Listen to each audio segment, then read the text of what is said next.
Olá pessoal, sejam bem-vindos ao canal Bioquímica Clínica Fácil. Eu sou o professor Emerson Lima, sou farmacêutico, sou doutor em farmácia, professor titular da Universidade Federal do Amazonas, leciono essa disciplina de Bioquímica Clínica no curso de farmácia há mais de 15 anos.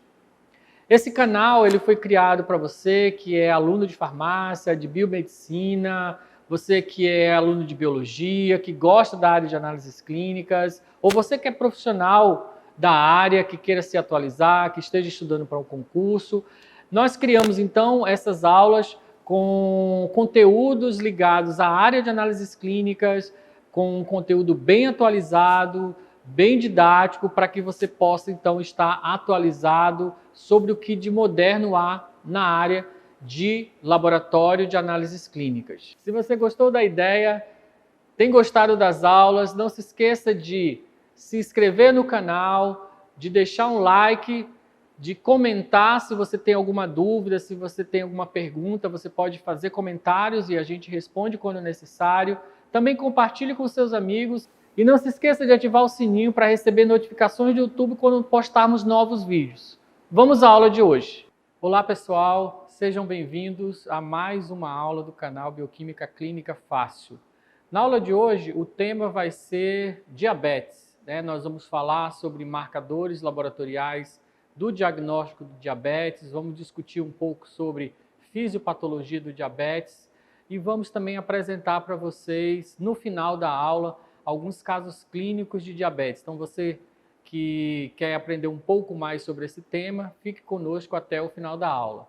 O diabetes é conceituado como o quê? Como um conjunto ou um grupo de doenças metabólicas que são caracterizados por estados hiperglicêmicos oriundos do defeito na secreção ou ação de insulina ou dos receptores de insulina ou ambos, tanto na produção, na secreção ou na composição desses receptores. Então, essas doenças elas têm como principal característica o aumento da glicose no sangue. Então, é isso que caracteriza o diabetes mellitus ou diabetes mellitus, como você quiser chamar.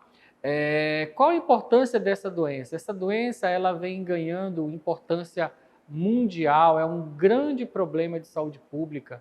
Ela vem se tornando uma epidemia no mundo inteiro e a cada ano mais pacientes são acometidos dessa patologia, principalmente o diabetes do tipo 2, que a gente vai falar bastante nessa aula de hoje. Esse quadro mostra uma projeção dos números ou dos casos de diabetes no ano de 2015 e para o ano de 2040.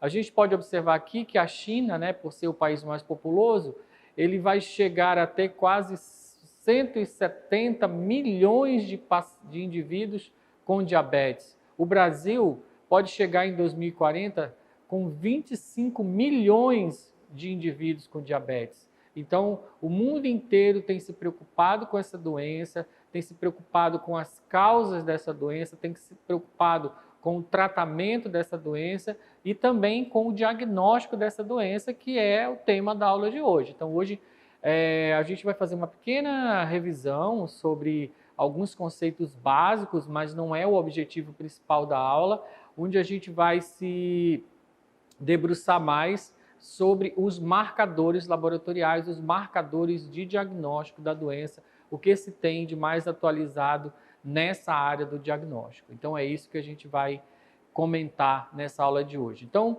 cada vez mais essa doença tem ganhado importância epidemiológica, tem ganhado importância social, os governos estão preocupados, porque isso acaba inchando os sistemas hospitalares, o sistema de saúde pública no mundo. Então, ter o controle dessa doença a partir de um bom diagnóstico, tanto do ponto de vista de prevenir as comorbidades relacionadas, isso é muito importante para a gente ter uma saúde pública melhor e esses pacientes também terem uma qualidade de vida melhor. A classificação de diabetes ela vem mudando no decorrer do tempo. Então, hoje, a gente, no Brasil, utiliza uma classificação que classifica o diabetes em basicamente 4 tipos, né? O diabetes tipo 1, que ele é subdividido no tipo 1A e 1B, o diabetes do tipo 2, o diabetes mellitus gestacional e diabetes mellitus secundários, né? Que são outros tipos de diabetes. O diabetes mellitus tipo 1, como eu já falei, ele é dividido em 2 tipos, o tipo 1A e o tipo 1B.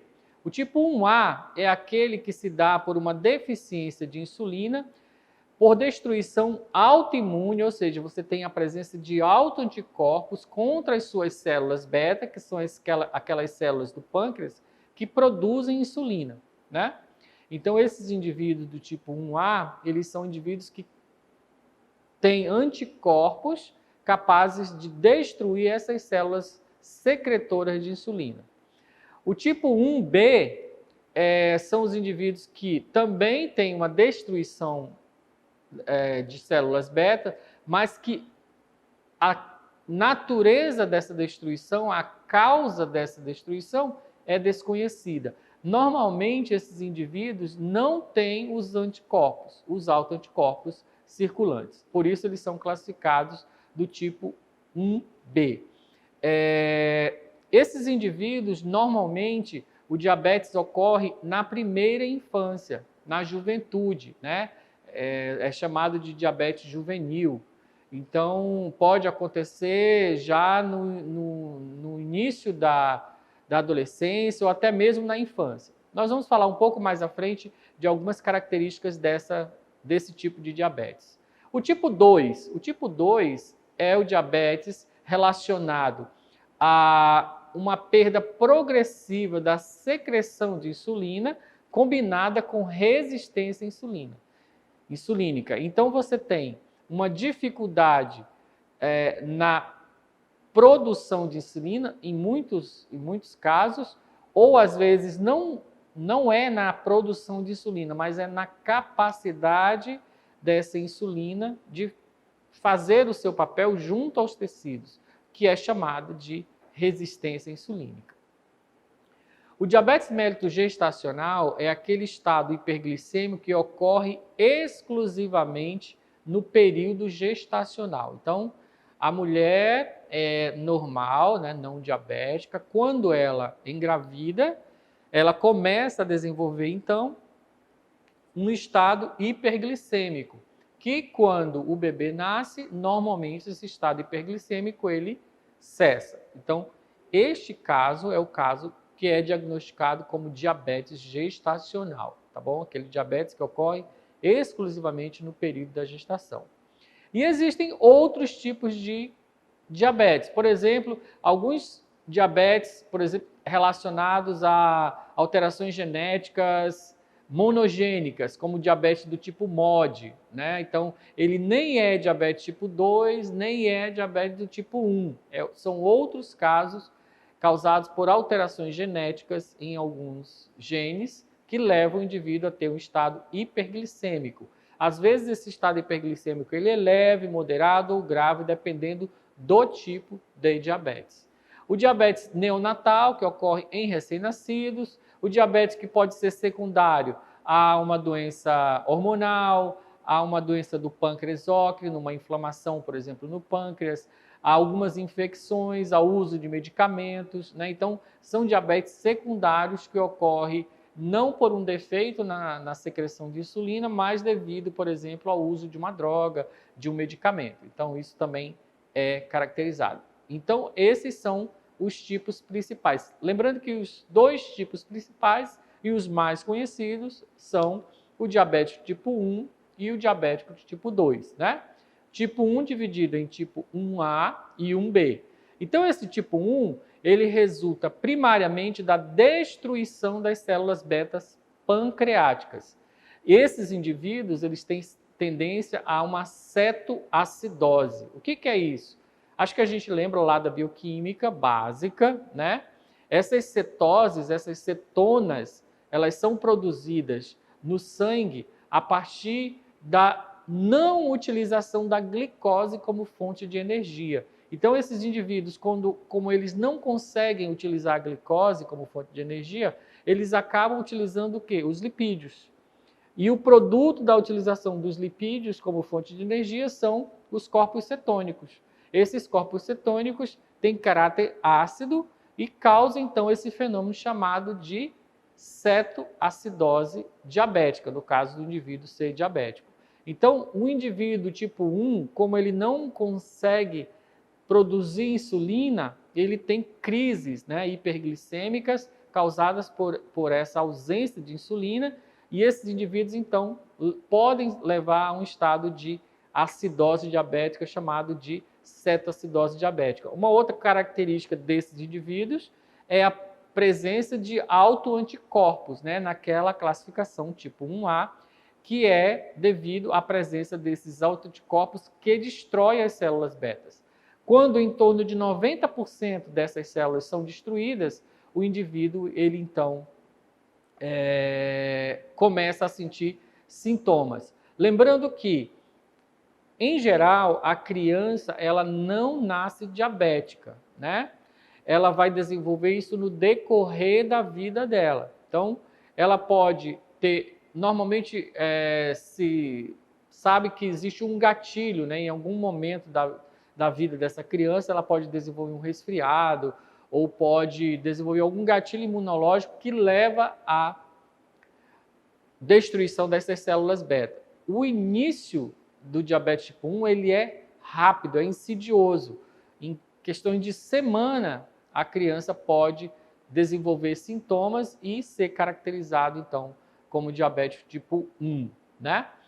O diabético tipo 2, ele já é o diabético que ocorre numa idade mais avançada, né? Ele tem um início mais lento, ele leva décadas, às vezes, para se transformar exatamente no diabético, para o indivíduo ser diagnosticado como diabetes. E, em geral, ele passa por uma fase que é chamada pré-diabetes, né? O que leva a esse diabético do tipo 2, né? Ele é causado por um fenômeno chamado de resistência insulínica, que é a deficiência, a dificuldade da insulina de fazer a internalização da glicose. De novo, vamos relembrar um pouquinho lá da bioquímica básica, onde a gente sabe que o papel da insulina é fazer o quê? É proporcionar a internalização da glicose na célula, né? E a insulina é uma proteína, ela se liga a um receptor que está na superfície celular. Ou ela não se liga direito nesse receptor, né? Por esse receptor estar com defeito, ou a própria insulina também está defeituosa, né? Ela não consegue se ligar nesse receptor, a glicose não consegue entrar na célula. Não conseguindo entrar na célula, ela fica onde? Fica na circulação. Então, você tem uma hiperglicemia. Então, essa resistência dos tecidos à glicose, né? A internalização da glicose é chamada de resistência insulínica. Então, é isso que é desenvolvida nesses pacientes tipo 2. Só que isso não ocorre de uma hora para outra, isso normalmente leva anos, né? Esse processo de resistência insulínica leva muito tempo para se desenvolver totalmente. Então, esse início ele é bem lento e progressivo. Esses indivíduos, diabetes tipo 2, em geral, eles não têm cetoacidose como tipo 1, né? Eles têm um outro fenômeno que a gente vai falar um pouco mais à frente, né? Que ele é parecido com a cetoacidose, mas não é uma cetoacidose propriamente dita, tá bom? A gente vai falar um pouco mais à frente sobre esse fenômeno. Então, apesar de poder existir casos de cetoacidose, né, indivíduos de diabetes tipo 2 avançados, eles às vezes até precisam de insulina, né? Antigamente esse diabetes era chamado de não insulina dependente, mas esse termo ele não existe mais, né? Os compêndios mais modernos não se referem a esse diabetes dessa forma, porque alguns pacientes de diabetes tipo 2, eles precisam de insulina no avançar da doença, eles acabam precisando fazer reposição insulínica. O diabetes mellitus gestacional, como eu já falei antes, ele é um diabetes que ocorre exclusivamente no período gestacional. Então, é uma mãe, é uma mulher não diabética que, ao engravidar, ela começa a desenvolver resistência insulínica. Então, a etiologia do diabetes mellitus gestacional, ela não é ainda totalmente explicada e totalmente conhecida. Mas sabe-se que a mulher ela desenvolve graus variáveis de resistência insulínica. E isso faz com que os tecidos também fiquem menos sensíveis à insulina e ela acabe desenvolvendo hiperglicemia. O problema do diabetes mellitus gestacional é exatamente para o feto, né? Então, a mãe ela tem que fazer um monitoramento muito constante, muito fino, para que ela evite ter hiperglicemia no período gestacional, porque isso vai afetar o feto, né? Em que sentido? O feto, em geral, ele não é diabético, ok? Ele não é diabético, não, assim, já existem relatos assim de casos raríssimos, né, de sistemas de resistência à insulina no feto, mas o que se sabe de uma forma geral é que esse feto ele não desenvolve resistência insulínica. Então, se a mãe ela tem altos níveis de glicose durante a gestação, o bebê, o feto, né, ele vai gerar altos níveis de insulina para compensar esses altos níveis de glicose da mãe, para que ele mantenha os seus níveis de glicose dentro dos níveis normais. Isso acaba levando a algumas anormalidades desse feto, como, por exemplo, macrosomia, hipocalcemia e hiperbilirrubinemia. Ao nascimento, caso essa mãe não seja tratada, aí que ocorre o grande perigo dessa questão da hiperglicemia. Por quê? Quando o bebê nasce, que o médico corta o cordão umbilical, esse bebê ele vai ter um alto nível de insulina e ele vai parar de receber a carga glicêmica da mãe. Com isso, ele pode desenvolver um estado grave de hipoglicemia, que pode, inclusive, levá-lo à morte. Se não for tratado rapidamente, esse bebê de uma mãe diabética não tratada pode ir a óbito. Daí, o cuidado que essa mãe tem que ter no monitoramento desse diabetes. Né? Toda mãe, no pré-natal, faz a cada 3 meses testes, né, tanto de glicemia de jejum, de teste de tolerância oral, para rastrear a presença de diabetes mellitus gestacional. Vamos falar um pouquinho, então, rapidamente de algumas diferenças básicas entre o diabetes mellitus tipo 1 e o diabetes mellitus tipo 2. Já repetindo um pouco do que eu já falei, o início, né?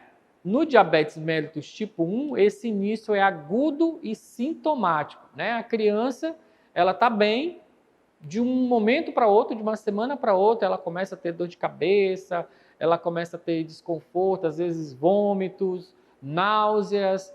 Esse indivíduo, em geral, ele pode ter uma perda de peso rápida e isso pode ser um sinal importante de diabetes. Então, a mãe leva a criança ao médico, faz um exame de glicose e essa glicemia está super elevada. Então, é rápido. De uma semana para outra, de um mês para outro, isso pode evoluir para esse quadro agudo de hiperglicemia. No diabetes tipo 2, não. Normalmente, o paciente ele tem uma glicemia normal, no outro ano, essa glicemia começa a alterar, no ano seguinte, ela vai alterando ainda mais. Então, períodos de 5 a 10 anos ele leva para se tornar, de certa forma, um diabetes. Né? Não em todos os casos, às vezes é um pouco mais rápido, mas normalmente esse período é bem mais lento do que o diabetes tipo 1. Né? Então é um aumento, um início lento, progressivo e outra coisa, que é o grande problema, geralmente assintomático, né? Paciente com diabetes tipo 2, às vezes ele está com a glicemia de 300, 350 e não tem muitos sintomas. E ele vive, às vezes, bastante tempo com isso. Aí que está o grande problema desse diabetes, porque essa glicemia elevada, ela vai causando comorbidades, ela vai causando complicações em outros órgãos, como, por exemplo, rim, fígado, né, sistema circulatório, e isso pode, com certeza, trazer grandes complicações para a saúde desses pacientes. Cetose, né? A gente já viu que esse paciente tipo 1, ele desenvolve crises da presença de cetonas, tanto no sangue quanto na urina. Enquanto que o paciente tipo 2, ele geralmente não desenvolve esse quadro de cetose. O paciente tipo 1, ele tem a presença de autoanticorpos que podem, né, caracterizar esse tipo de diabetes, principalmente aqueles indivíduos, né, principalmente não, são aqueles indivíduos diagnosticados com o tipo 1A, enquanto que no paciente tipo 2 não há a presença desses anticorpos. O peptídeo C, né, o que é esse peptídeo C? A insulina, quando ela é produzida no pâncreas, ela é produzida na forma de pré-proinsulina. Então, ela é produzida ligada a um peptídeo chamado de peptídeo conectante, que é o peptídeo C. Então, esse peptídeo, ele vai ser um marcador da síntese endógena de insulina. Então, toda vez que eu tiver síntese de insulina, eu tenho peptídeo C. Quando eu não tiver síntese de insulina, eu não tenho peptídeo C. Então, no tipo 1, como eu não tenho síntese de insulina, o peptídeo C está negativo ou está baixo. E no tipo 2, ele está normal ou ligeiramente aumentado. O tratamento desses pacientes, em geral, o tipo 1, ele é a partir da utilização de insulina, né? Normalmente, aí tem vários tipos de insulina, a gente não vai entrar nessa questão dos tratamentos nessa aula. Mas insulina de liberação rápida, de liberação lenta, de liberação progressiva, né? Tem vários tipos. Enquanto que no tipo 2, o início do tratamento, pelo menos, é feito com hipoglicemiantes orais. Então, o indivíduo começa metformina, depois ele vai para outras classes de hipoglicemiantes, até chegar um momento, quando ele não tem mais controle, né, desses índice glicêmico, que pode chegar à utilização de insulina. Vamos falar um pouquinho sobre a fisiopatologia do diabetes, né? Então, esse indivíduo diabético, aí, tanto tipo 1 quanto tipo 2, ele vai ter algumas manifestações, né? Por exemplo, ele pode ter náuseas, ele pode ter vômito, ele pode ter desidratação, ele pode ter poliúria, né? Aumentar a frequência urinária, aumentar a sede, né? Ele pode ter sede, a frequência da ingestão de líquido, polidispsia. Ele pode, inclusive, chegar ao coma. Por que isso acontece, né? Tudo isso está ligado ao quê? À falta de insulina. Essa falta de insulina leva ao aumento da lipólise, à incapacidade periférica da utilização de glicose e o aumento da gliconeogênese. Isso leva no sangue o quê? Aumento de corpos cetônicos, chamado de cetonemia, aumento de corpos cetônicos na urina, chamado de cetonúria, perda renal de sódio e potássio, que levam a uma diurese osmótica, e a hiperglicemia como fator principal, levando também um aumento da concentração de glicose na urina, chamada de glicosúria. Então, essa diurese osmótica, né, ela pode levar a esses sintomas, né, essas manifestações, desidratação, poliúria, polidispepsia e até mesmo chegar ao coma diabético causado principalmente pela cetoacidose, né, naqueles casos mais graves. O diabetes, o grande problema do diabetes não é a hiperglicemia em si, mas é exatamente as complicações que essa hiperglicemia pode causar. Então, o indivíduo normalmente ele não morre em decorrência da hiperglicemia, mas das falências de alguns órgãos que são principalmente rim, né, que são causadas por esse estado hiperglicêmico, né? E essas complicações podem ser, por exemplo, relacionadas à hipertensão, à doença arterial coronariana, à doença vascular periférica, doença cerebrovascular, hiperlipidemia, neuropatia. A neuropatia é muito importante no paciente diabético. Você tem uma degradação de nervos, né, tanto periféricos como centrais. Você tem um problema muito sério que é lesões nas extremidades dos membros inferiores, em pés, isso, em mãos, né? Isso se dá por problemas na circulação e no processo de cicatrização, tudo isso causado pela hiperglicemia. Então, esse paciente tem uma neuropatia, um problema circulatório e um problema de cicatrização. Qualquer ferida que ele tem, por exemplo, no dedo do pé, ele não consegue cicatrizar, ele não sente dor e às vezes ele não trata isso, leva a um processo de gangrena, né? Que às vezes esse órgão, esse dedo, às vezes o pé mesmo, precisa ser amputado porque não tem ali uma circulação local levando a uma deteriorização desses tecidos. Isso é muito frequente acontecer nesses pacientes diabéticos não tratados, né?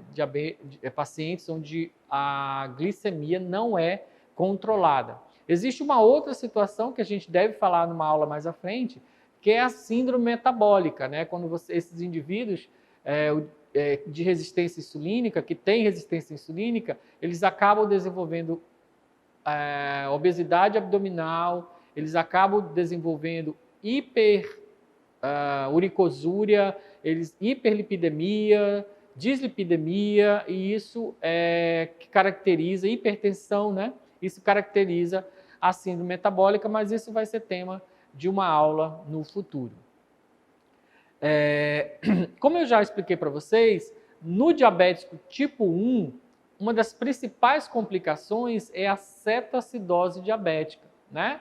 É um estado de hiperglicemia, acidose e cetonúria. Então, presença de cetonas na urina, presença de cetonas no sangue e uma grande quantidade de glicose circulante. Isso leva a um quadro de acidose diabética, metabólica, né? E esse indivíduo, então, pode ir ao coma por causa dessa acidose. Isso no diabético tipo 1. No diabético tipo 2, ele desenvolve um outro processo chamado de coma hiperosmolar hiperglicêmico não cetônico. Esse indivíduo, às vezes, na maioria das vezes, ele não tem grandes quantidades de cetona.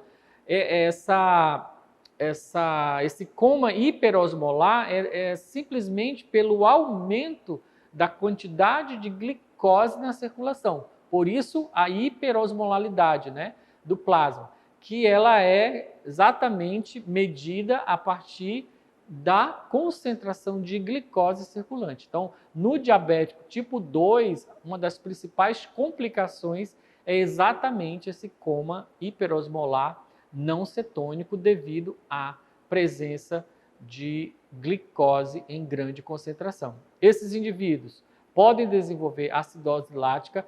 A hipoglicemia no paciente diabético, ela pode estar relacionada ao uso de hipoglicemiantes. Então, se você está numa fase onde você está desregulado, onde você trocou o hipoglicemiante, pode você ter momentos ali que a sua glicemia cai muito e você, inclusive, pode ter quadros até de desmaios, né, relacionado a esse quadro hipoglicêmico. Grandes complicações do diabetes aí que levam a grandes comorbidades. É a retinopatia, né? O diabetes é uma das principais causas de cegueira. Então, um indivíduo que não é tratado, ele pode ficar cego, né, em decorrência da hiperglicemia.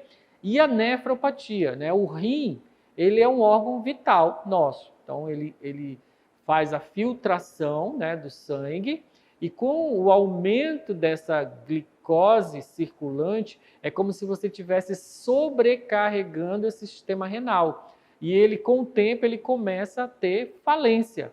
Uma vez que esse rim leve a essa falência, esses indivíduos podem por exemplo, ter necessidade de diálise, né?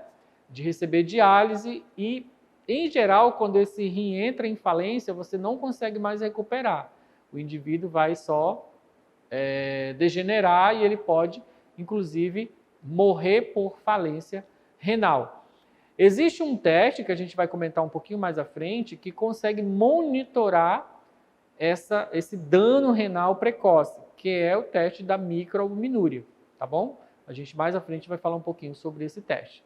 Mas a falência renal é uma complicação muito importante no diabetes que deve, inclusive, ser monitorada no controle do paciente diabético. Outras consequências metabólicas do diabetes, né? Então a gente tem a hiperglicemia, né? Que é lógico, o indivíduo vai ter uma alta concentração de glicose circulante. Ele tem um distúrbio no metabolismo proteico, uma perda proteica e um aumento da gliconeogênese.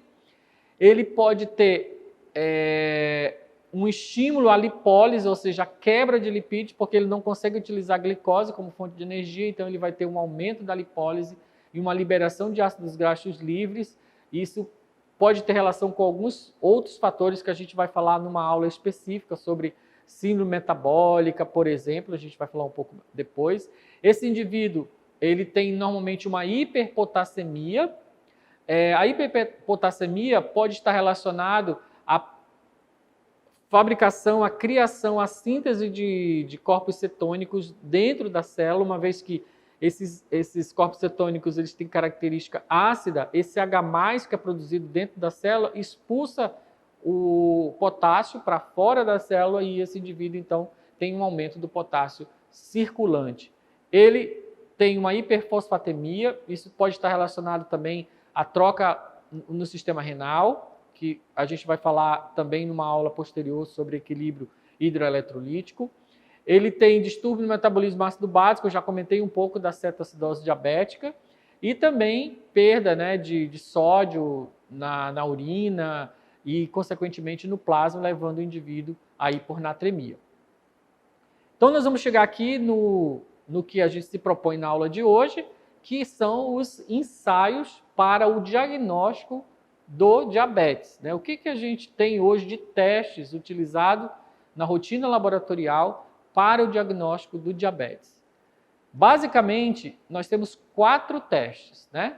O teste de glicemia de jejum, o teste de tolerância oral à glicose, uma glicemia medida ao acaso e a hemoglobina glicada ou hemoglobina glicosilada. O que é esse teste de glicemia de jejum? No teste de glicemia de jejum, o paciente, então, ele é orientado a fazer um jejum, ou seja, a não ingestão de qualquer alimento ou bebida que contenha calorias por no mínimo 8 horas e no máximo por 12 horas, é importante que ele obedeça esse período. Após isso, ele vai ao laboratório e ele vai coletar uma amostra de sangue venoso. Normalmente, essa amostra é coletada num tubo contendo fluoreto, o tubinho da tampa cinza, a gente já falou sobre isso numa aula anterior, né? Esse tubo é centrifugado e é analisado por reação enzimática, em geral por espectrofotometria. Dependendo do laboratório, pode ser em meio líquido, em meio seco, etc. Né? E é dosado, então, os níveis de glicose. Hoje, os níveis considerados normais para esse teste é uma glicemia menor que 99 miligramas por decilitro. Então, indivíduos com glicemia menor ou igual a 99 miligramas por decilitro são considerados normais, né? Indivíduos com glicose entre 100 e 125, eles estão numa categoria chamada de pré-diabetes. E indivíduos com glicemia maior ou igual a 126 são indivíduos diabéticos, diagnosticados com diabetes. Em geral, quando você faz e esse resultado ele é dado pela primeira vez, o médico, por segurança, ele pede para você repetir esse teste depois de um mês, depois de 2 meses, ou às vezes algumas semanas, para garantir esse diagnóstico, ok? Mas esse é um dos testes mais utilizados, tanto para o diagnóstico quanto para o acompanhamento do paciente diabético. Vocês me perguntam, mas não tem o teste da glicemia capilar, né? Aquele teste que você faz com aquele aparelhinho? Tem. Esse teste ele também avalia, ele também pode avaliar a glicemia de jejum, né? Quando você faz de manhã o jejum, mas ele ainda não tem estabelecido critérios para ser usado no diagnóstico, ok? Ele pode até ser usado no controle, no acompanhamento, na triagem de paciente, mas ele não tem critério para ser utilizado no diagnóstico. Existe diferença entre a glicemia do aparelhinho e a glicemia coletada no sangue venoso? Sim. Pode ter diferença sim. Os níveis de glicose no sangue capilar são ligeiramente diferentes do sangue venoso e também a metodologia utilizada nos equipamentos pode resultar em valores ligeiramente diferentes. Então, se você tem aquele paciente que está se tornando diabético ou que está se tornando pré-diabético, pode haver uma confusão aí entre essas diferenças desses dois métodos. Por isso, até hoje, esse método capilar, ele não é utilizado oficialmente como diagnóstico, tá bom? Então, só para você que tem dúvidas sobre isso, existe o método, é muito bom que o paciente faça esse controle através da glicemia capilar, né, porque é mais fácil, mais cômodo, mas ele não é um critério oficial de diagnóstico do diabetes, como é a glicemia de jejum. Existe um outro teste, que é o teste de tolerância oral à glicose. Como é que é esse teste? Nesse teste, o paciente está em jejum, né, ele é mantido em jejum, ele vai ao laboratório em jejum e lá no laboratório ele recebe uma solução contendo 75 gramas de glicose. No caso da grávida, ela recebe uma dose menor, que pode ser de 50 gramas, né? 75 gramas ou 50 gramas de glicose. E após 2 horas, assim, antes dele fazer essa ingestão, ele tem que dosar a glicose em jejum, tá bom? Em alguns laboratórios existem critérios para que ele possa ser elegível para esse teste. Em geral, por exemplo, se essa glicemia de jejum já for maior que 120, maior que 125, maior que 126, ele não faz o teste de tolerância oral porque pode ter risco para ele, né? Isso cada laboratório monta um protocolo.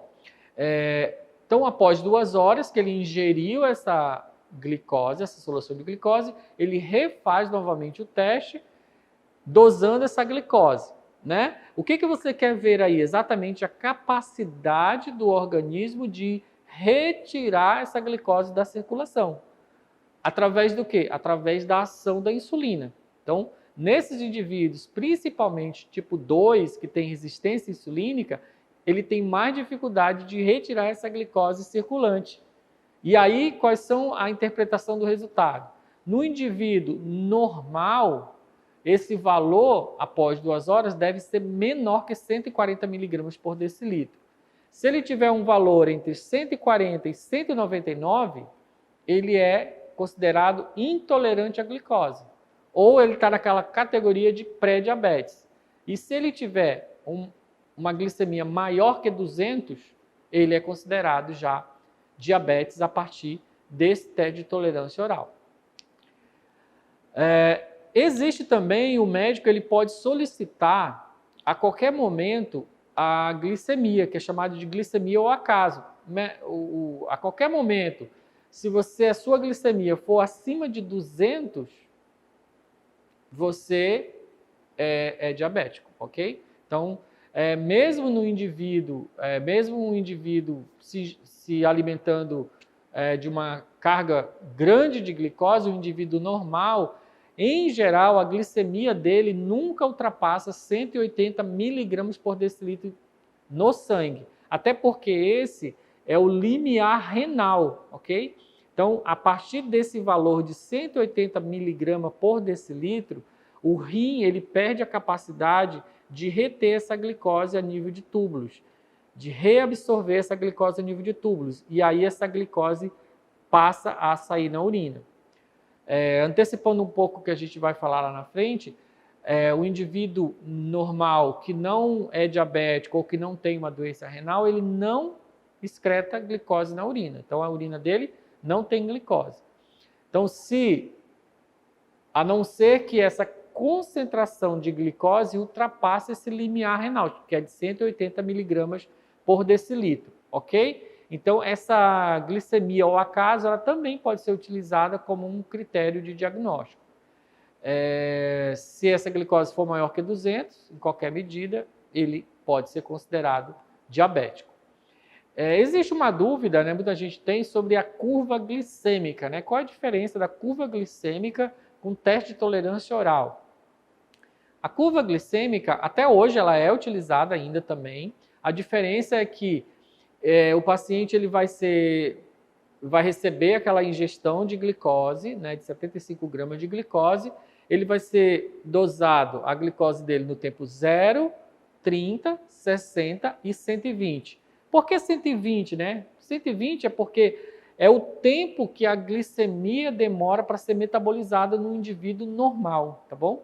No indivíduo não diabético, após 2 horas, toda a glicose ingerida deve ser metabolizada. Então, o indivíduo deveria voltar ao seu estado normal, ao seu estado basal. O que não acontece no indivíduo diabético, né? Se ele tem uma intolerância à glicose, se ele tem uma resistência insulínica, esse nível de glicose não retorna, ou seja, a glicemia pós-prandial ela está elevada, que é uma característica desse indivíduo diabético. Então, falando aqui da curva glicêmica versus o teste de tolerância oral. A curva glicêmica ela me dá uma informação mais precisa, porque eu consigo calcular a área sobre a curva, né?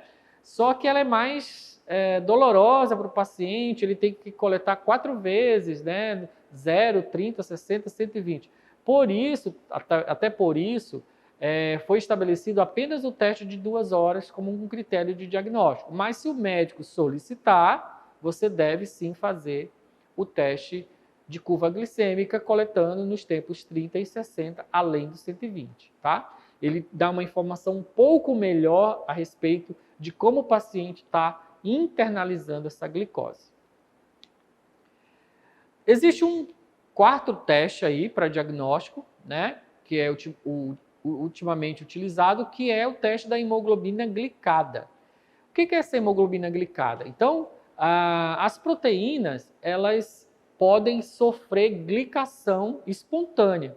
Se você pegar uma proteína, colocar açúcar e deixar num tubinho lá separado, espontaneamente vai haver uma reação e uma glicação. Isso acontece no sangue. Nós temos uma principal proteína nossa circulante, que é a hemoglobina, né? A hemoglobina ela circula onde? Na hemácia, né?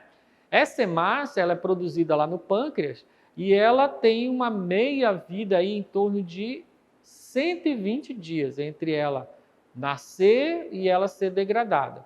Essa hemoglobina, então, está circulante e ela vai, então, coletando os teores, sendo um sensibilizador dos níveis de glicose.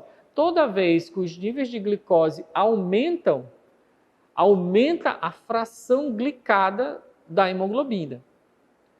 Se a glicemia diminui, a glicação diminui. No indivíduo não diabético, em geral, esses níveis ficam abaixo de 5,7%, 5,5% da fração da hemoglobina que é glicada. Quando esses níveis de hemoglobina aumentam, aumenta a taxa de hemoglobina glicada. Por que isso é importante? Quando eu faço, por exemplo, um controle pela glicemia de jejum, eu só estou vendo o que aconteceu ali nas últimas 12 horas, no máximo nas últimas 24 horas. Enquanto que se eu fizer esse teste a partir da hemoglobina glicada, eu estou avaliando o que aconteceu em relação ao metabolismo glicídico daquele indivíduo nos últimos 90 a 120 dias antes do exame, né? Isso é muito importante para o controle glicêmico desse paciente, né? Para a avaliação do controle glicêmico desse paciente. Por quê? Existem pacientes que, semanas antes de fazer o teste glicêmico, ele faz toda a dieta direitinho, né? toma o medicamento certinho, mas nos meses anteriores ele não observou nada do tratamento, da dieta, e ele teve, então, crises hiperglicêmicas. Então, níveis elevados de hemoglobina glicada indicam que esse paciente tem um pobre controle glicêmico e deve ser, então, se intervir tanto na dieta ou até mesmo no tratamento, se ele estiver fazendo o tratamento correto, né? Mas esse marcador, ele também é utilizado hoje como critério de diagnóstico. Isso é bem mais recente, né? E que critério é esse? Como eu já falei, né? Os valores considerados normais são valores menores do que 5,7%. Se ele tiver entre 5,7 e 6,4, ele é considerado pré-diabético. E acima de 6,5, ele é considerado diabético. Okay? Hoje existem vários métodos laboratoriais já bem disponíveis, até 2, 3 anos atrás isso era mais complicado ter esses ensaios, mas hoje eu tenho a imunoturbidimetria, a própria eletroforese, HPLC, cromatografia de afinidade, que são métodos laboratoriais que permitem fazer um controle de qualidade adequado para que eu tenha comparação entre métodos e entre laboratórios. Então, é uma metodologia hoje bastante utilizada, tanto para o diagnóstico quanto para o controle desse paciente diabético. Então, a hemoglobina glicada, ela indica, então, o controle metabólico desse paciente de 8 a 10 semanas precedentes ao teste, né? Ela deve ser realizada de 3 a 4 meses em pacientes diabéticos estáveis, de 1 a 2 meses em pacientes com pobre controle glicêmico, né? As grávidas diabéticas também devem fazer esse teste como um sistema de monitoramento, tá bom? De onde vem esse nome, né? HbA1c, né? Que significa HbA é hemoglobina A, que é a hemoglobina do adulto, né? Acho que se vocês já fizeram hematologia, vocês sabem que existem vários tipos de hemoglobina, hemoglobina A, hemoglobina C, hemoglobina D, hemoglobina F, né? E a hemoglobina A é a nossa principal hemoglobina circulante, que é a hemoglobina do adulto.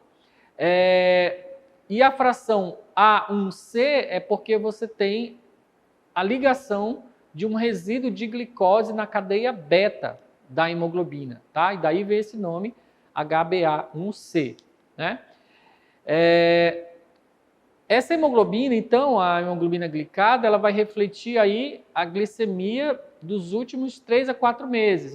50% da hemoglobina revelada no dia do teste, ela vem do último mês, né? 25% dos últimos 2 meses e outros 25% do terceiro e quarto mês antes do teste. Então, você consegue ter um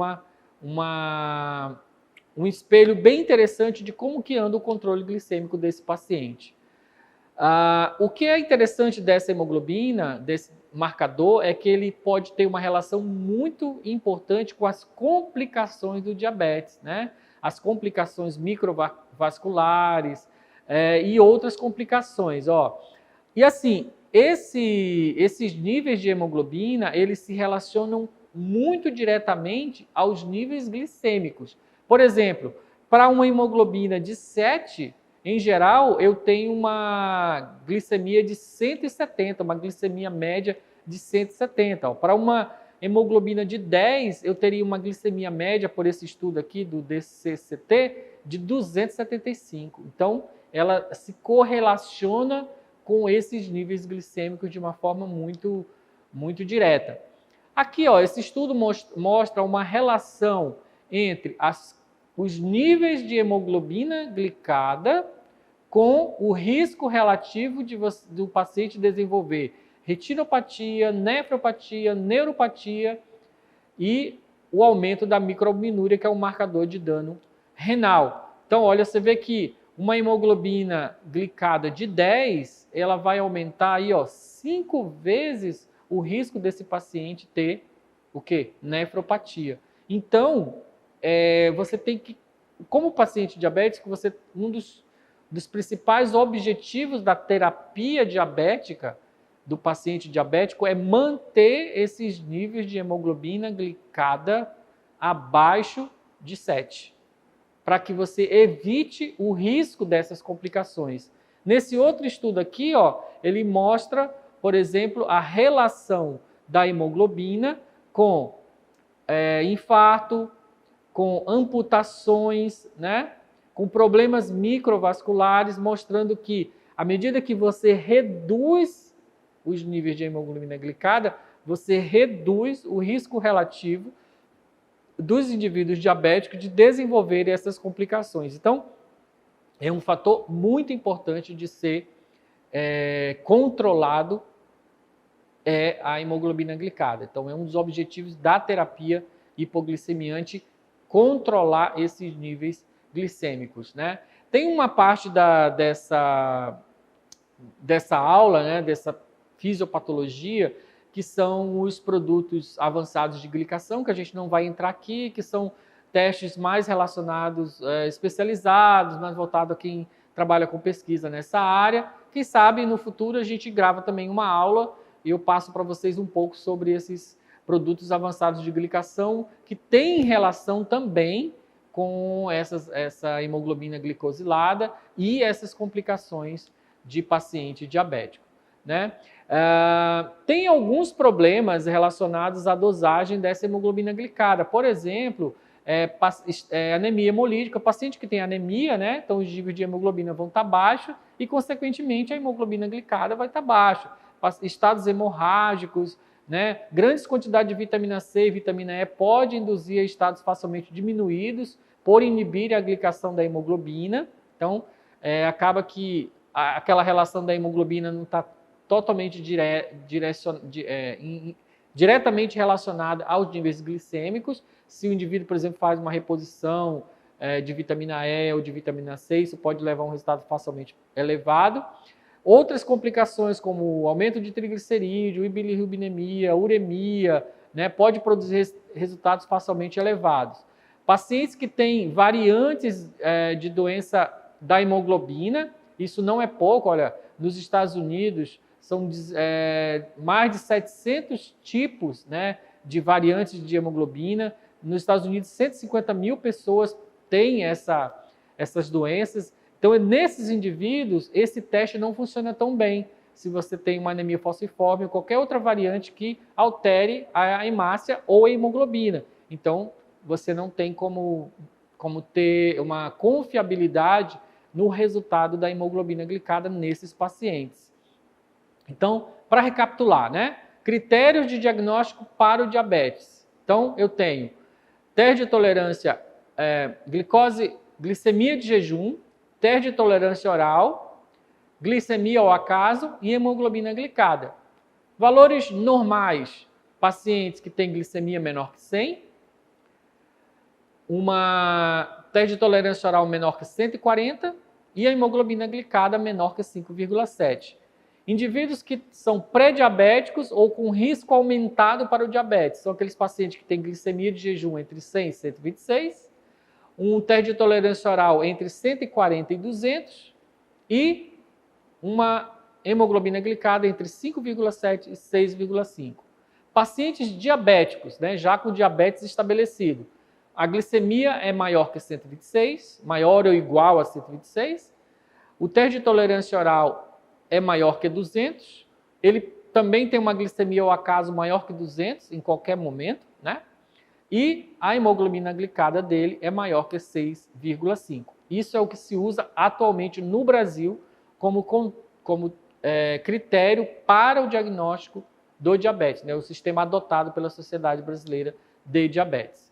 Existem outros testes, nós estamos chegando já no final da aula, outros testes que podem auxiliar também no controle, no acompanhamento desses pacientes diabéticos. Um deles é a dosagem das frutosaminas. O que são isso? As frutosaminas é um grupo de... é uma substância química relacionada, quer dizer, que é formada pela ligação de proteína também com açúcares, né? As cetoaminas, onde o grupamento das aminas reage com a glicose. No plasma, a gente tem uma principal proteína circulante que é a albumina. Então, é uma albumina glicada. Quando que isso é utilizado? É muito utilizado, por exemplo, em pacientes que têm hemoglobinopatias, né, que eu falei anteriormente, que não podem usar a hemoglobina glicada como critério de controle, né? Neste caso, eles usam a dosagem das frutosaminas. Só que a albumina ela tem uma meia-vida de 15 dias mais ou menos, então ela só vai refletir a glicemia dos últimos 15 dias, tá bom? Eles também são sensíveis ao ácido ascórbico e ao aumento da proteína, né? Tanto aumento como diminuição. Então, paciente com desnutrição, por exemplo, ele vai ter nível diminuído. Paciente com hemoconcentração vai ter níveis aumentados, então isso vai sofrer interferência. E o método é espectrofotométrico. Então, as frutosaminas são utilizadas principalmente nos pacientes com hemoglobinopatias. Existe um cálculo que é feito e você consegue estimar a glicemia média, né? Então, é feito, esse cálculo é o seguinte, é 28,7 vezes os níveis de hemoglobina glicada menos 46,7. Esses valores, eles indicam, então, uma glicemia média. Não é a glicemia de jejum, mas é a sua glicemia média daquele período. Por exemplo, para uma hemoglobina glicada de 7, a sua hemoglobina estimada média é 154, né? Para uma hemoglobina de 8, você já vai ter uma glicemia estimada média de 183, tá? Então, é uma forma de eu também avaliar, fazer um controle desses níveis glicêmicos a partir desse nível, dessa glicemia estimada média. Isso é feito a partir de um cálculo matemático.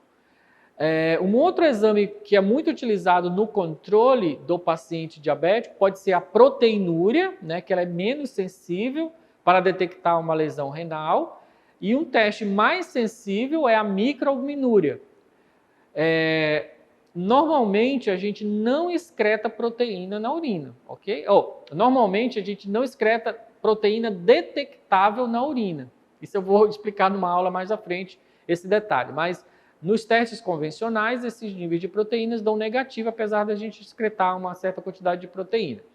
Mas na microalbuminúria são pequenas quantidades de albumina que a gente excreta e que pode ser detectada por esse teste. Então, ele é um teste que avalia a lesão renal precoce, ou seja, antes mesmo desse rim vir a apresentar maiores problemas, esses níveis de microalbuminúria já aumentam.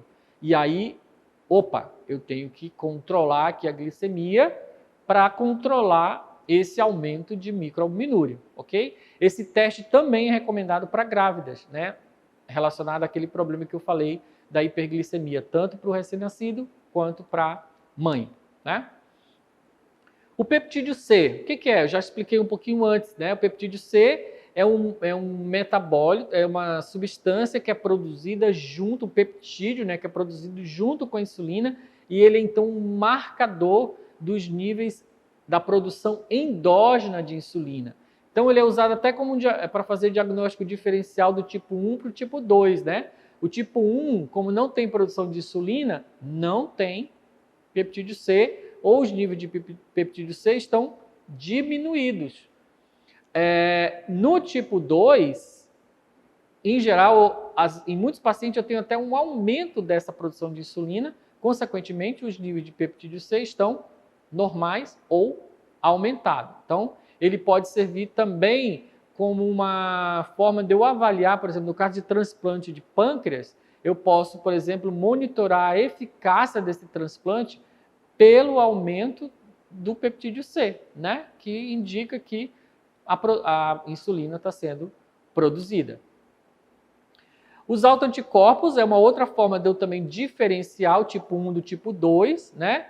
Os mais utilizados são o ICA, o anti-GAD, o IA2A, que são autoanticorpos associados àquelas proteínas das células de Langerhans do pâncreas e a presença desses autoanticorpos indica que pode haver uma destruição dessas células, né? E esse indivíduo, então, ele é caracterizado como do tipo 1A. ok? Então, isso é uma forma de fazer um diagnóstico diferencial entre os dois tipos de diabetes, tipo 1 e tipo 2.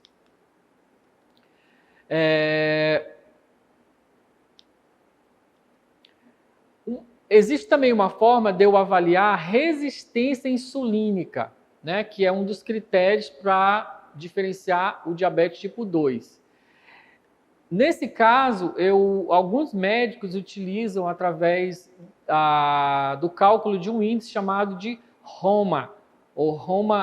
Eu tenho dois cálculos possíveis, aí, o ROMA beta, que avalia a função secretora da célula beta, que é dado por uma fórmula, né? É 20 vezes a insulinemia de jejum menos a glicemia de jejum.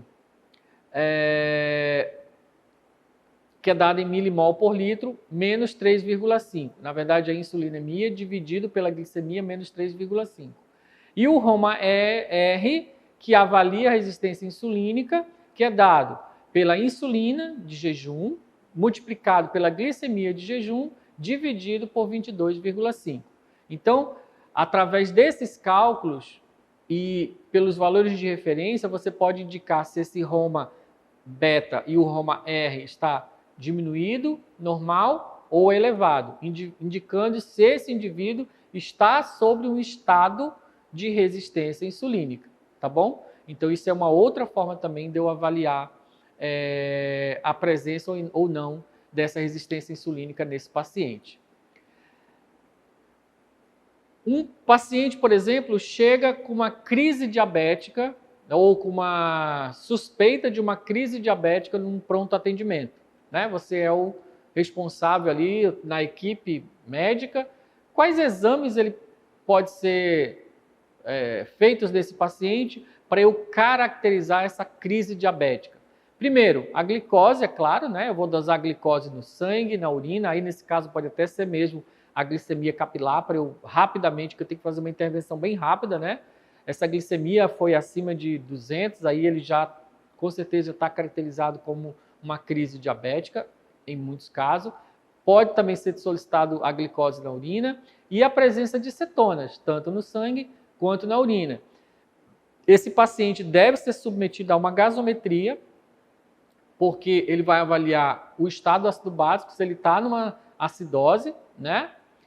O lactato, que é importante também como marcador, né, da não utilização de glicose como fonte de energia, e o potássio, o sódio, a osmolaridade, tudo isso pode ser solicitado desse paciente para caracterizar esse desequilíbrio hidroeletrolítico. Até naqueles casos que eu falei do coma hiperosmolar não cetônico, a osmolaridade é importante, é um fator importante para eu caracterizar a presença desse aumento da osmolaridade desse indivíduo, né? Exames utilizados no controle, né? Aí o paciente já é diabético e eu preciso controlar ou avaliar esse controle glicêmico. Eu posso solicitar a glicemia capilar, que ele faça regularmente, a glicemia de jejum, né? O teste de glicemia pós-prandial, o teste de tolerância oral à glicose ou a curva glicêmica e a própria glicosúria, que é a presença de glicose na urina. Além disso, eu devo solicitar a hemoglobina glicada, que hoje é um dos principais testes utilizados nesse controle, frutosamina para aqueles pacientes que têm problema na hemoglobina e o cálculo da glicemia estimada média, que a gente já comentou. Também é importante que esse paciente monitore a presença de proteínas na urina, proteinúria, microalbuminúria, avalie a função renal, a função hepática, o perfil lipídico e, em alguns casos, a dosagem do peptídeo C, né, que monitora a síntese de insulina, resistência insulínica e a partir do nível de insulina e glicemia, eu faço aqueles ensaios de ROMA, né, tanto da resistência insulínica como da função secretora das células beta. Então, esses são os principais exames que um paciente crônico, paciente diabético crônico, deve estar regularmente fazendo para avaliar esse controle glicêmico, né? Com isso, a gente vai fechar a aula com dois testes clínicos bem rápidos, né? Primeiro, analise os resultados da glicemia do recém-nascido de de uma mãe de 29 anos que descobriu apresentar diabetes gestacional. A gestação apresentou diversas intercorrências e o cuidado do pré-natal foram mínimos devido ao fato do pai da criança estar desempregado e o casal não dispor de plano de saúde. Ao nascer, com 35 semanas, a criança era nitidamente macrossômica, que tinha corpos e órgãos aumentados, pesando 4,3 quilos, né?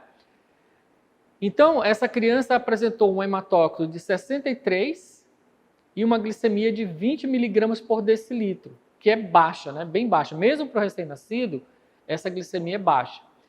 Quais as possíveis causas e consequências da hipoglicemia? Isso eu até falei um pouco na aula de hoje. O que acontece? Como essa mãe ela não tratou a hiperglicemia, ela manteve os níveis de insulina, o nível de glicose alta durante a gestação e a criança manteve os níveis de insulina alta durante a gestação, para poder equilibrar esses níveis glicêmicos. Lembrando que o bebê ele não é diabético, então ele consegue manter os níveis de glicose dele normais. Quando nasceu, como tinha uma hiperglicemia da mãe e ele tinha uma hiperinsulinemia, ele consumiu toda aquela glicose que era do organismo dele, que era pouca. Então, a insulina alta consumiu essa glicose e levou a esse estado de hipoglicemia, ok? Se ele não for tratado, ele pode, inclusive, ir a óbito se essa glicemia não for corrigida rapidamente, tá bom? Então, isso foi devido ao não tratamento da mãe durante o período gestacional. Caso clínico 2, né? Analise criticamente o perfil glicêmico de cada paciente diabético. Então, a gente já sabe aqui que os pacientes são diabéticos. Olha só esse paciente A, né? Ele tem uma glicemia de jejum de 90, os corpos cetônicos negativos, a hemoglobina glicada de 18,2 e a microalbuminúria de 180. O que a gente pode dizer desse paciente? Então, esse é um paciente que tem a glicemia de jejum dele está normal, certo? Aqui não é 70, 110, esse era um valor antigo, tá? O valor hoje é um valor menor que 99, né? Menor que 100. Os corpos cetônicos negativos significa o quê? Que ele não tem crise diabética, né? Não está em crise diabética. A hemoglobina glicada extremamente elevada significa o quê? Que ele não tem controle glicêmico, ok?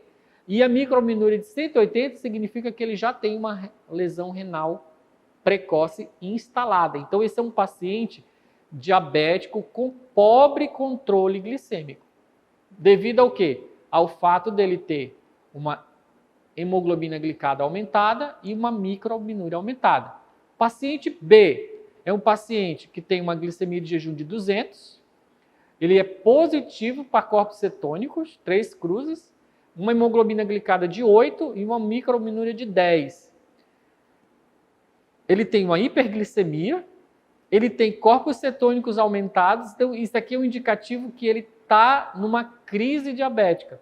Mas, por outro lado, se a gente olhar aqui os testes de controle, ele não tem uma lesão renal instalada porque a microalbuminúria dele está baixa e ele também tem um controle glicêmico bom. Então, ele é um paciente diabético recém-diagnosticado, por exemplo, ou que está numa crise diabética, que está num estado de uma crise diabética devido principalmente a esses níveis de cetona aumentado no sangue, ok? Então, quando vocês forem avaliar um quadro de hiperglicemia, vocês devem levar em consideração esses critérios, né? Hemoglobina glicada, microalbuminúria, glicemia e olhar principalmente a cetona, tanto no sangue quanto na urina. Se ele tiver com cetona aumentada, é porque ele está numa crise instalada. Essas são algumas referências consultadas. Existem uns sites bem interessantes nessa área que vocês podem consultar. O site da Sociedade Brasileira de Diabetes, vocês podem baixar as diretrizes da Sociedade Brasileira de Diabetes. Então, são textos muito interessantes, bem atualizados para vocês estudarem sobre esse assunto, né? Eu agradeço você que permaneceu até aqui a aula. Se você gostou, vá lá no like, dê um like para a aula. Compartilhe com seus amigos também, divulgue o canal junto com seus contatos, se você é farmacêutico, se você é biomédico. se você está estudando para o concurso, né? Eu espero que você tenha gostado da aula e obrigado pela atenção.